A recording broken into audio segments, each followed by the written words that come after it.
When I was an undergraduate working in a lab, I asked my advisor where I should go to work as a graduate student, and he told me, you need to go work for Ward Plummer at the University of Pennsylvania. And so I did. After leaving University of Pennsylvania, I then went off to do a postdoc, and Ward was very instrumental in actually calling me back to the LSU. I met Ward Plummer when we were recruiting him to come join the faculty. We were in the midst of an effort to expand and strengthen the overall university material science program. We hired 8 people in material science that year, and Ward, together with his research group consisting of Zhandi Zhang, Rongying Jin, and von Braun Nascimento, was really the high point of that group. I have worked with Dr. Plummer for exactly 20 years. Literally, when I moved to Oak Ridge National Laboratory and moved together with him to Louisiana State University. It was his basically influence saying that, you might have more freedom, academic freedom in a university than a national lab. And so that persuaded me to move to Louisiana State University. Ward felt very strongly that the material science people across the university needed to cooperate and collaborate and work together.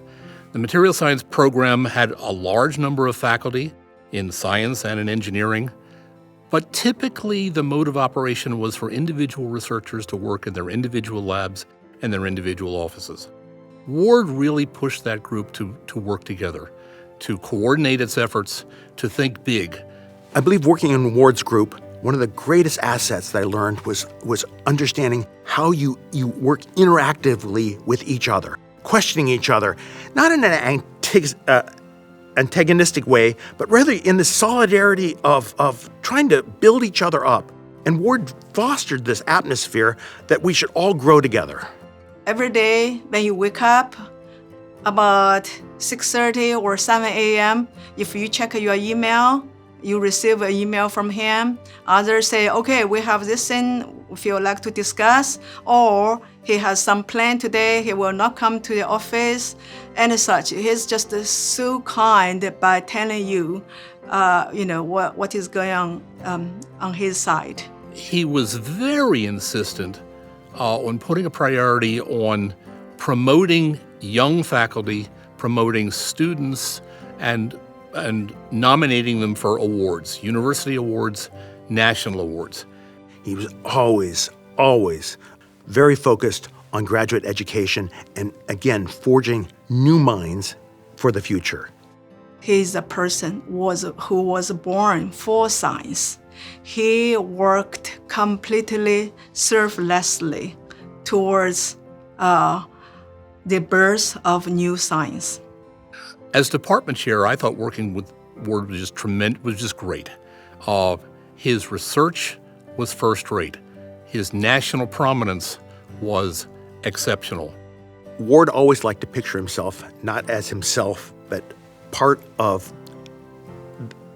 the lab, part of the science. And so he would always have pictures of himself, indeed, just in front of big experimental chambers or something like that.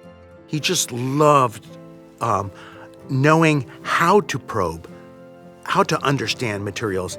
And it is that instrumentation behind him that actually led him to be who he was. He was just, my true role model about his dedication to science and education. I really miss him and really wished him to be around and have continued collaboration forever.